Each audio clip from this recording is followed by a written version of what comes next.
Hello, everyone. Welcome to the Global Impact Forum panel on AI, artificial intelligence, and innovation empowering entrepreneurship. I am Maria Pallidou. I will be the moderator of this very, very interesting panel. And I'm extremely delighted and humbled a little bit to introduce Dr. Loubna Bouarfa, CEO of OKRA.ai, and Mr. Truls Berg, and serial entrepreneur, innovator, sailor, and many, many other things. So before we get started with the discussion, I would like to introduce a little bit further Dr. Loubna Bouarfa. Loubna is founder and CEO of OKRA.ai. She's a machine learning scientist that turned entrepreneur back in 2015 when she founded OKRA.ai with the vision of moving the healthcare industry towards the future of personalized medicine empowered by explainable AI, which is very, very exciting.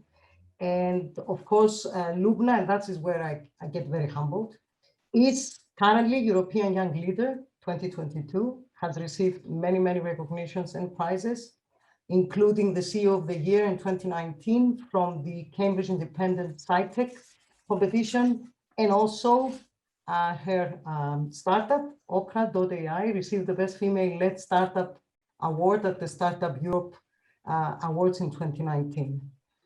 And Loubna also served as the member of the EU's high-level expert group on artificial intelligence, and where she focused on achieving competitive business impact with AI. So we have a great discussion ahead of us.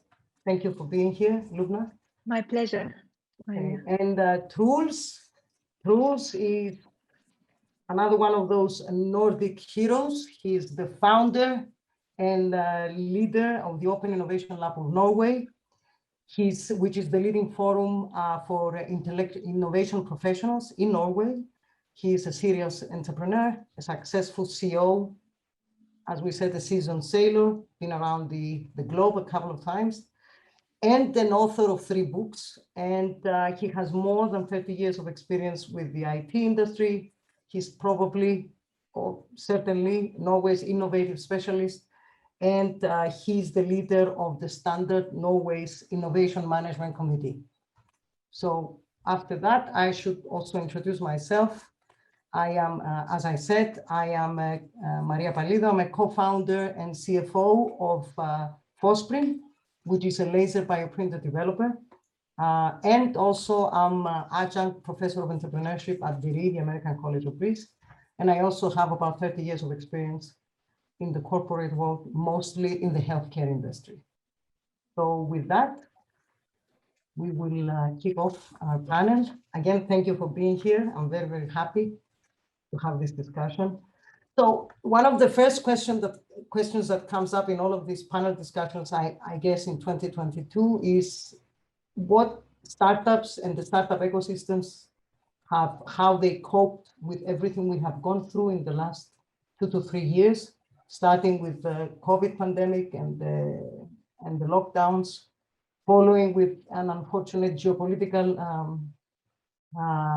incident, which is the war in Ukraine, that is adding more cost and sourcing, I would say, challenges to the global business ecosystem and the startup ecosystem. So what, in your opinion, are the most important lessons learned from the entrepreneurship ecosystem?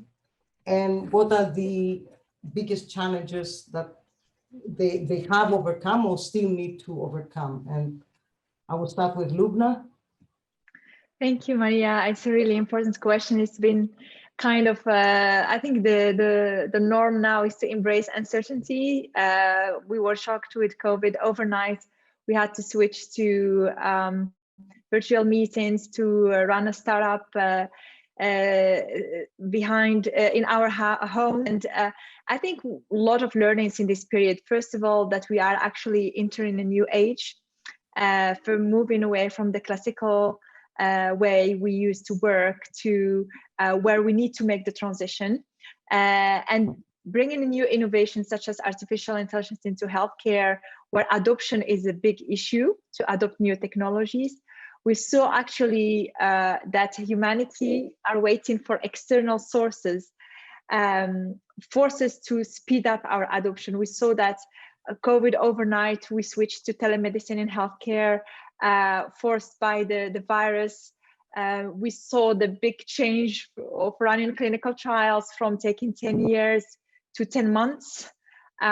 We suddenly saw that, yes, we can do things differently. We can do things at speed, but we're waiting for something to force us. And also now with the war, the imperative to speed up decarbonization, we saw now that's happening. We've been talking about it. How are we going to move there? But now we're forced to, and that is maybe the positive thing, that we need to find green solutions. So I think from operating an entrepreneurship ecosystem, we see that these uncertainty brings a lot of adoption with it, but it also brings the economy is like this wheel that has to stop. So stopped at the beginning of COVID, we saw that all the predictions around the financial market where the cash is king for stops. We need to think how we can survive in this organic fashion, and now again happening. So it is really, embracing this uncertainty, living in this volatile world, where we also see that data is becoming the new fuel for the economy. We saw that in COVID, where countries that had better infrastructures to collect and to provide infrastructures for clinical trials, to provide more data, they were the early ones that received the vaccines. They also become this hub for innovation to get those vaccines early. And the same now, we see that we need more data to operate in this uncertainty. And as much as we saw on the third element that the globalization versus the localization of all the ecosystem, we saw that the virus didn't have borders, but the response was very local. The neighbor countries had totally different responses, and they had different measures. But the solution finally is a global vaccine, and it arrived in this time frame because of the mass production that the vaccines had. So we see that the switch from global to local, and also now with the war in Ukraine exposes once more in a time frame of less than 2 years, big risks associated with this interconnected nature of global trade and the reliance on foreign input producers that can disrupt production. And we see that actually there is so many variables in this equation, and building a company in these times, I must tell you, it's quite exciting.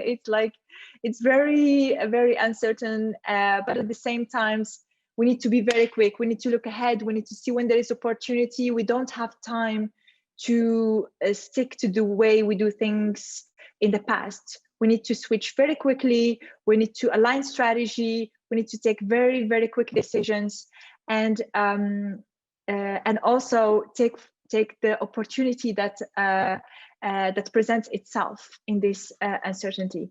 But one big important thing is about collaboration. How collaboration has been the key element in this pandemic, and also at this moment. So companies, innovative companies with bigger companies, public and private domain, and we need to collaborate more and find mechanisms to do that in much more robust way. So I hope this is addressing some of the elements you asked, Maria. Absolutely. Truls, I mean, this is great. I mean, it really, it's a very comprehensive answer, and these are the things we've all been struggling with. Loubna, thank you very much. Truls?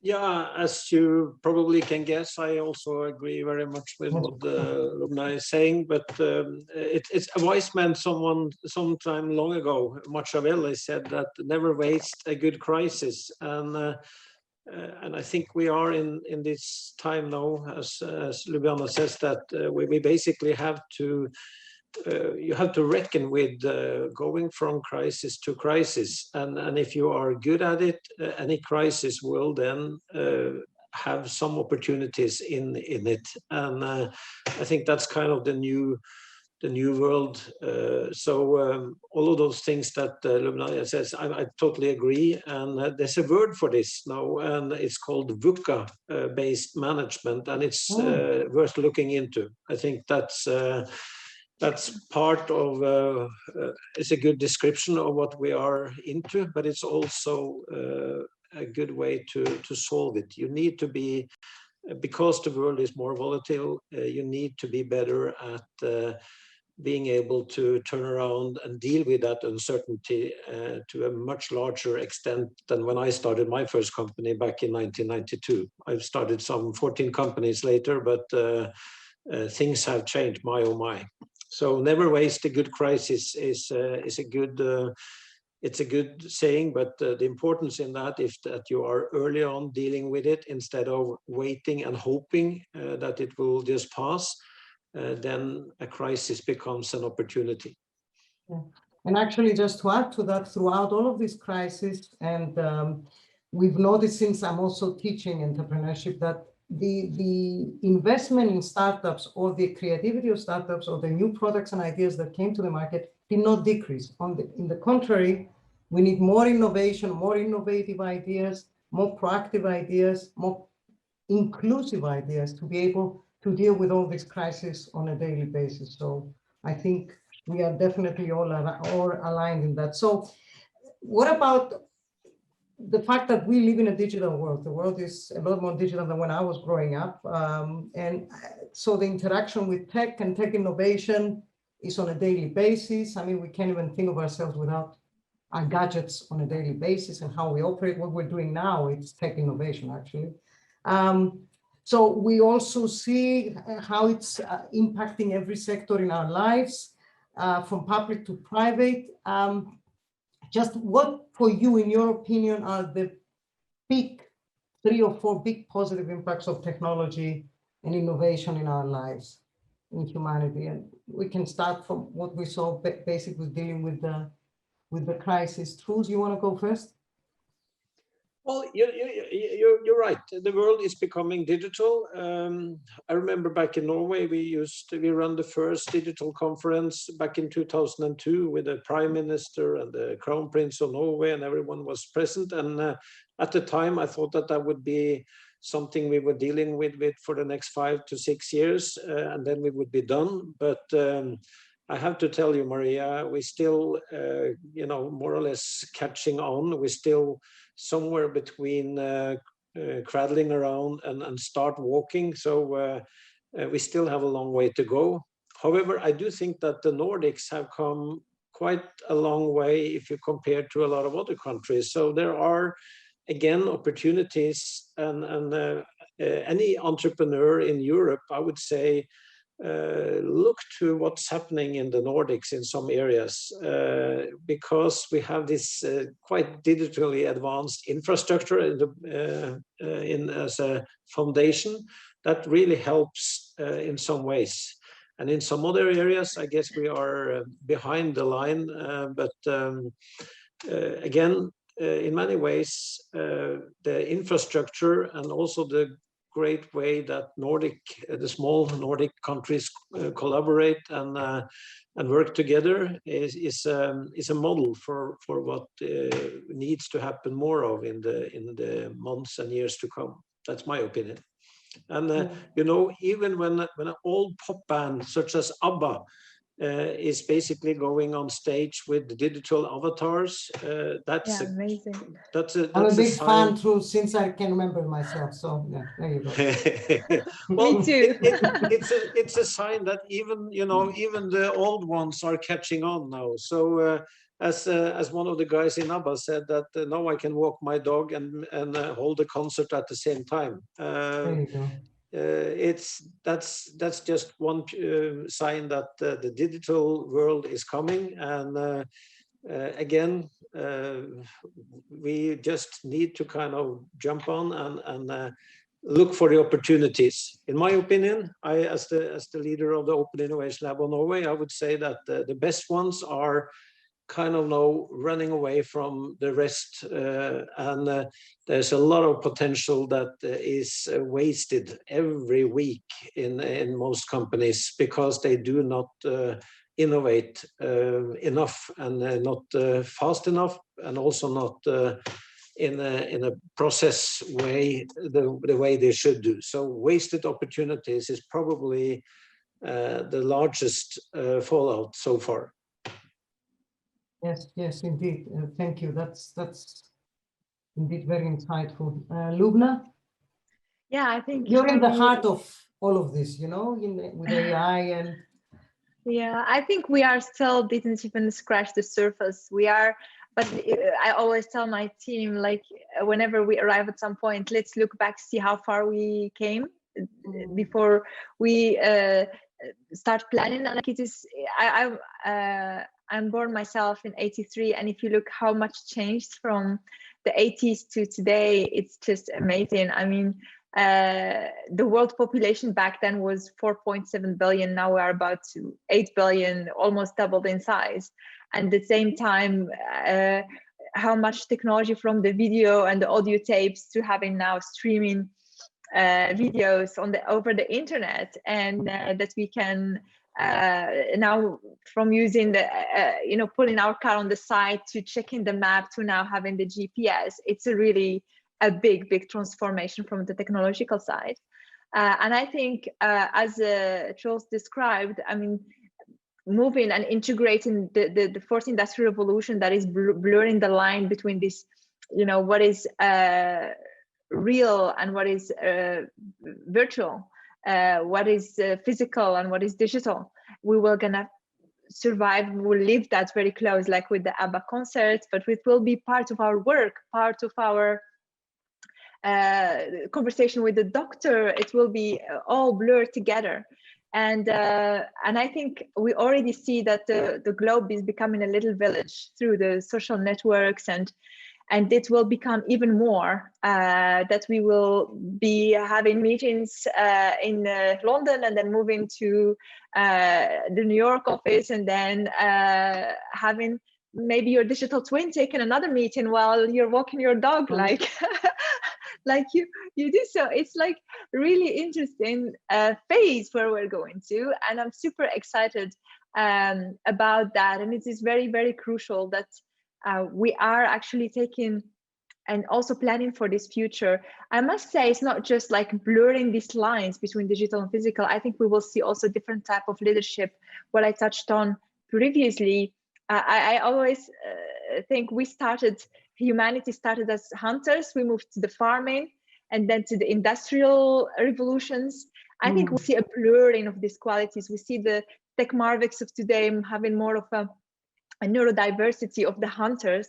So now we will see leaders of this new revolution will need to master the different types, and we need to be not only good as in the previous revolutions, as it was more like a farming organization. We have defined territories, defined specialties in healthcare. We define doctors by organs. Everyone has its own territory. And now we're realizing we need to move to more towards a holistic approach to be able to deliver individualized medicine. So we're moving away from that hierarchical type of leadership model to more of the holistic way of leadership, which I think it's going to be really interesting to see the shift of our organizations and how the new leaders will need to have qualities from all these historical evolution, what we had, to be able to lead in this most uncertain world, because uncertainty will become part of our life. With the climate change coming, the weather will be changing, will be on the extreme edges. We will not have very stable weathers like we had in the past and even today. So we will need to be very adaptive, and technologies such as AI and the 4.0 technologies with all the IoT and the sensors and it will help us to deal with this change, and we will become very adaptive to that. And I think artificial intelligence will certainly help us get there and achieve some of those challenges. But that then, you know, a lot of people are a little bit concerned and worried about what, you know, what are the boundaries of this involvement of AI and machine learning with humans, okay? So do you believe we should have some concerns about this? Do you have any concerns? Because you are very knowledgeable and experts in the field. Are there things we should be worried about? What about cybersecurity? We keep hearing about all of these issues with security of our bank accounts and identity theft, which all has to do with people who are very good with breaking down or using the technology. So absolutely, yeah. As there are good people and bad people, will have good AI and bad AI, because we basically creating systems that take decisions, that take autonomously decisions, and the model those systems are trained, and the data by which the outcome they are trained with. The good thing about AI and why it's going to really help us get to better technologies for decarbonization, for healthcare, for education, is the power that it has to be individualized, because it's an outcome driven. We train AI systems to reach an outcome. So it's not about volume economy, it's about outcome based economy. It's not about how much to pay, not for a pill, but to pay for the patient to get better. So it will help us to decrease waste on all products. It will help us to bring the right products to the citizens. But at the same time, the other side, using AI system to launch brutal warfare, and we see for autonomous weapons to use. We see also it can be used by the bad guys, as you mentioned, on cybersecurity. So we need to continuously invest and build smart and intelligent artificial systems that guide us to impact the world for the better. And I think that is one of the key elements that will shape us. We will not have it's going to be a technology advancements. I won't call it war, but we will need to continuously build smart AI systems that help us make the right decisions, and also be robust to attacks from the outside world, and to from a not only privacy perspective, but also from different perspectives, from accuracy perspective, from a capacity perspective, from a bias perspective. So we will need to continuously, as we build our forces for our across the different ecosystems, we need to make our countries, our organizations, our schools, hospitals powered by smart technologies, good data, good quality data. And that is when I sometimes have discussions on healthcare. One person from the audience said, well, I would love to be part of this healthcare system that tells me, predicts my diseases and so forth, but I don't want to share my data. Can I opt out? I said, well, if you opt out from sharing your data, that will make the healthcare system weaker. So maybe you should opt out from the whole data-driven healthcare system, because in that way you actually avoid the healthcare system to get better. And I think we will see that this discussion coming often as we move to more AI-driven, AI-powered ecosystems. Very good. Now, I think it's a good time, because of the discussion is extremely interesting, that any of our viewers who want to ask questions or raise concerns, they can do it with #Webit. Before I go to Truls, Loubna, you did advise the EU on the future of ethical AI. So part of those aspects you just talked about, or I did some reading myself to be able to ask the question about this human-centric AI. So it's all about improving the quality of our lives. So it's important for people to understand that we need people like yourself and Truls want to ensure that we utilize AI and machine learning for the improvement of our lives. Like, you know, personalized medicine is great. Yeah. You know, I mean, 3D bioprinting. 3D bioprinting will also be another enabler of personalized medicine.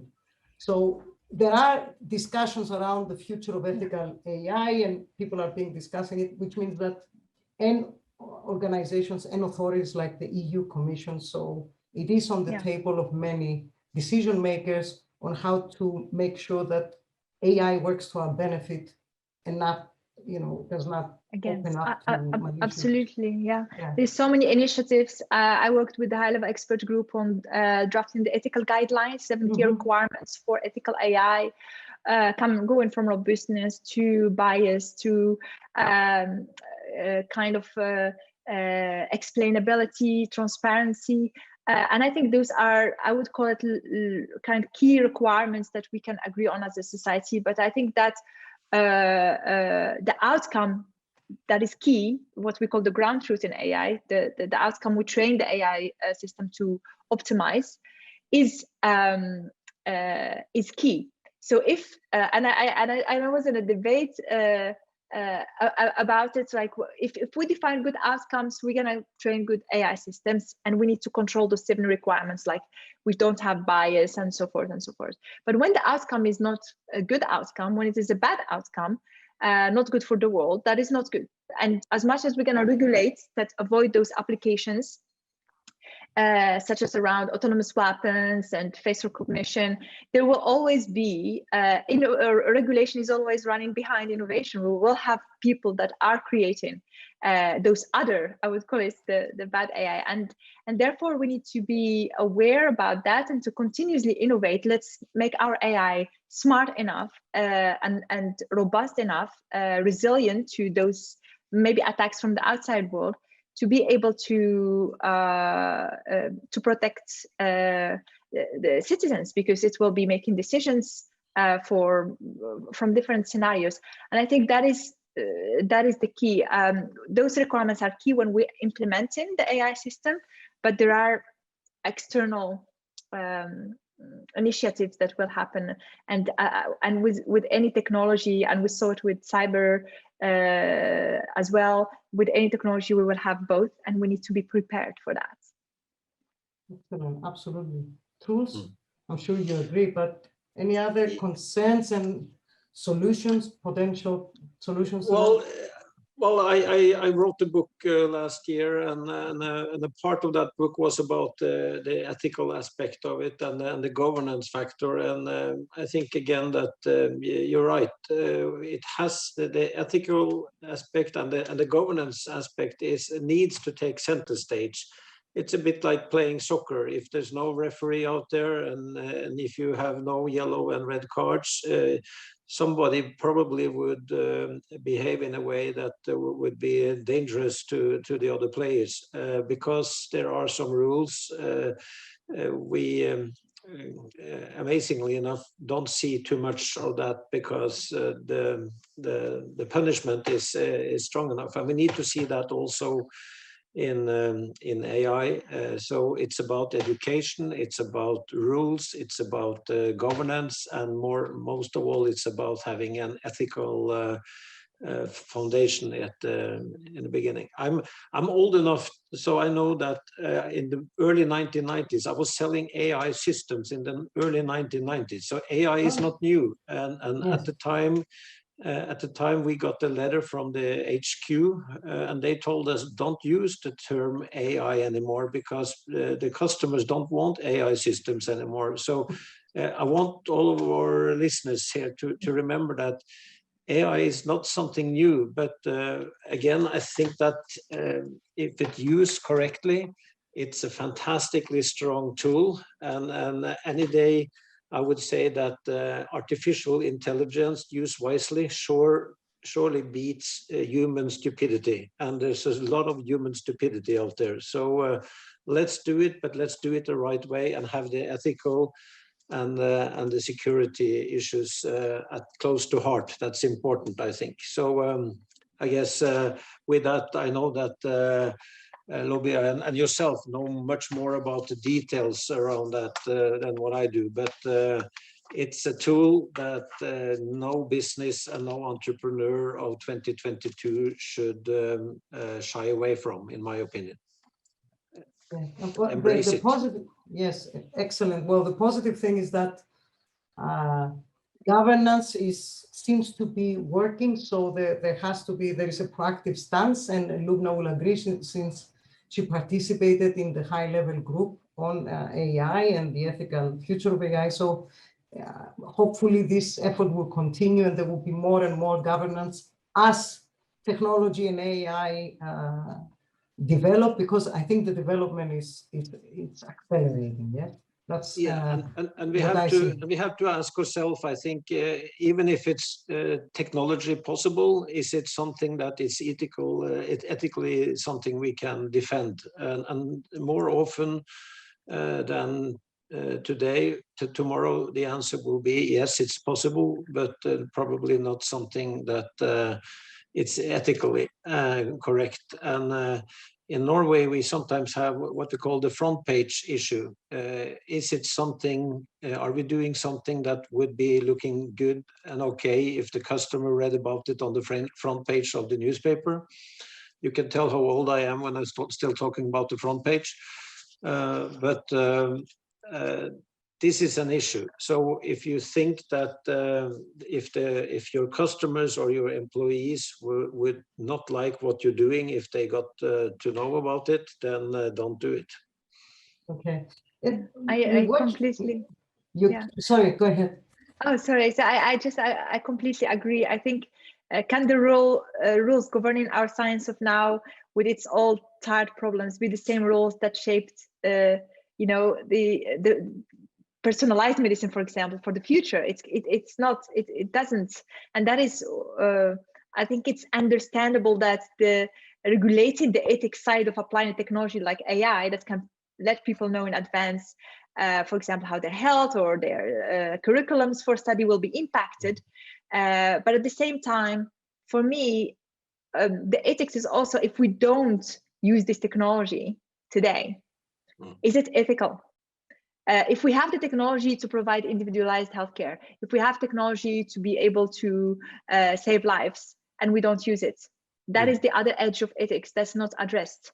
So we are, I think it's both sides.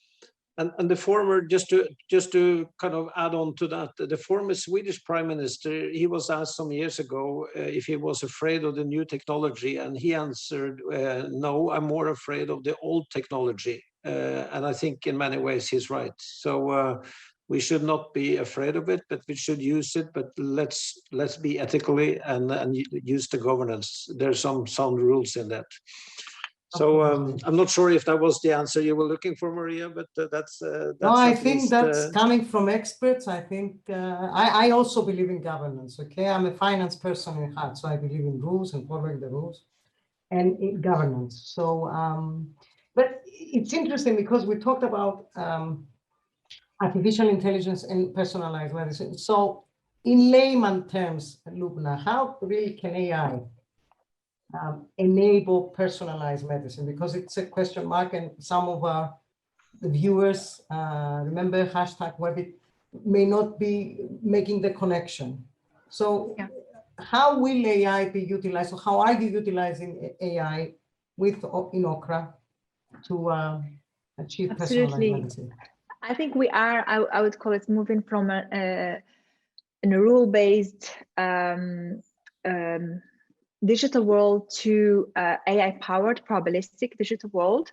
And in medicine, we are going through two phases. The phase where we are now, I would call it the AI transformation, not on the individual level, not on the person level, it's more on the cohort level.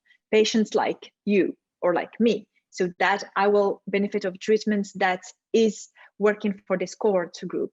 And such applications, for example, AI systems that are used for patient triage, triaging patients, whether they are routine cases or serious cases, to see a doctor and to reduce the workload and to make it more efficient.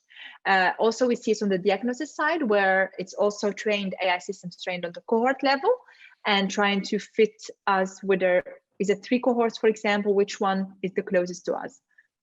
So we are in this stage of AI transformation that is happening, that needs to take place first before we move to AI individualization, which means for this particular person, when they are born, we are already computing the risks for the different diseases, the best treatment. We are already moved from what I call sick care to healthcare.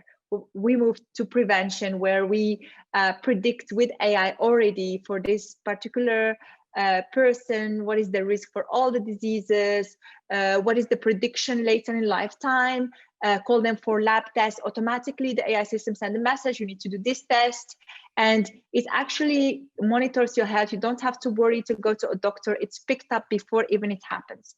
That is individualization. But before that, we need first to do AI transformation. That is what OKRA is doing. And we work with life science companies. We provide them with AI decision support systems to bring innovative treatments to patients faster, because it takes years before we get a treatment from a lab to the patients. Right. So we utilize AI today to predict which patients in a country will benefit from this treatment, given the standard care treatments. And we speed up, we predict the target population, we predict the price, the launch price, what is the fair price that this drug needs to go to this market. And once it's in the market, we predict which doctors have the patients pool that will need these drugs, whether you live in rural Scotland or central London.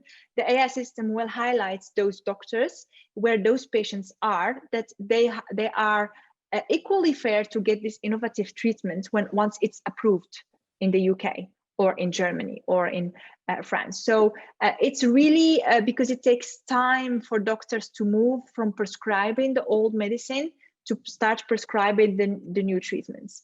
So individualization that will happen, I think hopefully sooner than later, that we have systems that are already monitoring our health, that's already taking care of us, that we are into the prevention rather than waiting for people to get sick, which is actually, for me, it's unethical given the technology we have.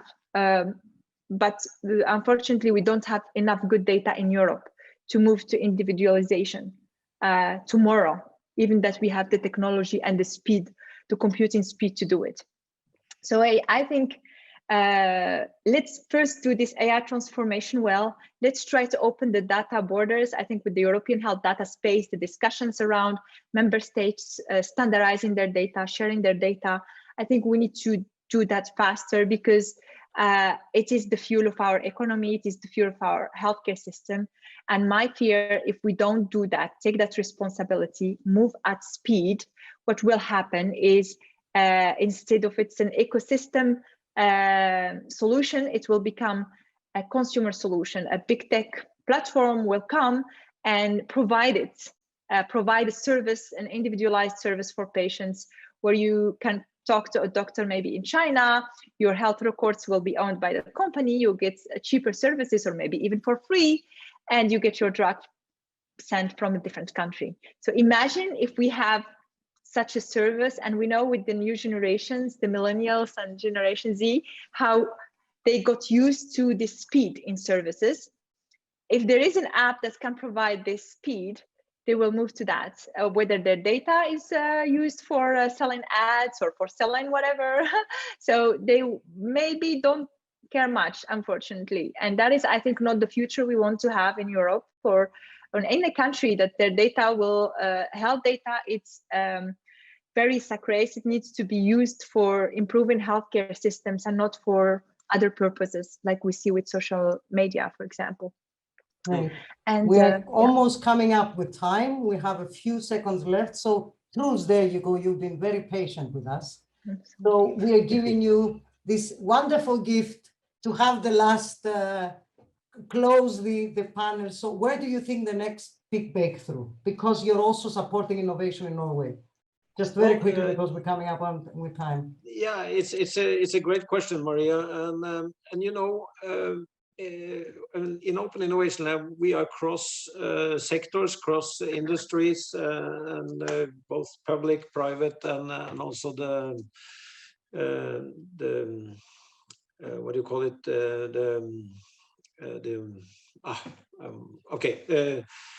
also the NGO sector. But what I see is that great innovation is happening in all these sectors, and we see more and more cross-boundary and what we like to call combinatoric innovation happening.